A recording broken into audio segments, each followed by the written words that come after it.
Here's everything you might have missed in railway news this week, presented by the Canadian Association of Railway Suppliers. The Toronto Transit Commission has closed a portion of Line 1 between Sheppard West and Wilson stations for switch installation and track work. With this closure, the TTC is taking advantage of reduced ridership to advance essential system improvements and upgrades that will minimize customer inconvenience in the longer term. Metrolinx construction crews recently installed a temporary 21-meter pedestrian bridge at Mary Fix Creek, just north of the Port Credit Go station.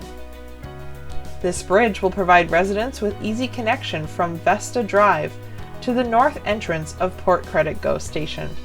Following the recent announcement by CP that it intends to merge with Kansas City Southern, CN has made a rival bid of $325 per Kansas City share. Like the potential merger with CP, a merger with CN would also result in a railroad that would link Canada, the US, and Mexico. Visit railwaysuppliers.ca/news for more railway updates. Have a safe and healthy week, and we will see you back here for the InsideTrack Recap next Friday.